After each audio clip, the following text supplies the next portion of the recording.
எல்லாருக்கும் வணக்கம். இப்போ நாங்கள் வந்து பிரசாந்த் டெக்ஸ்டைல்ஸோட பிரசாந்த் இங்கே இருக்காங்க.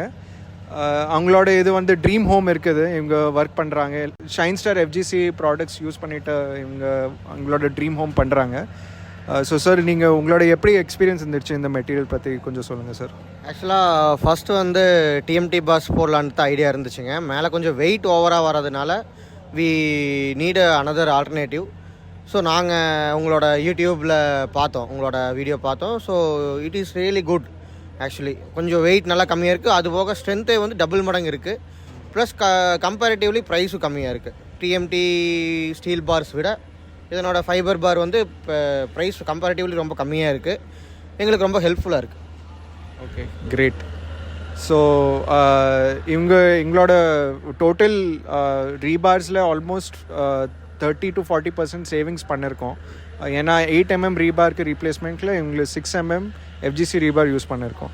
சார், இது வந்து 100 மீட்டர் ரோலில் வந்திருக்கு. ஸோ அதோட உங்களுக்கு எப்படி உங்களுக்கு ஏதோ பெனிஃபிட் இருந்தால் ஜாஸ்தி லென்த் இருக்குது சின்ன சைஸில்? இல்லைங்க, இப்போது நம்மளோட நீடு வந்து ஃபுல் ஸ்ட்ரென்த்தாக வேணுங்கிற காரணத்தினால நம்ம இந்த ரோல் யூஸ் பண்ணோம். இன்னும் கொஞ்சம் அதிகமாக ஹைட் இருக்கிற, அதாவது லென்த் இருக்கிற பில்டிங்ஸ்க்கு எல்லாத்துக்குமே வந்து இன்னும் யூஸ்ஃபுல்லாக இருக்கும். நம்மளோட யூஸ்ஃபுல்னஸ் வந்து இதை பொறுத்த வரைக்கும் 100% இருந்துச்சு.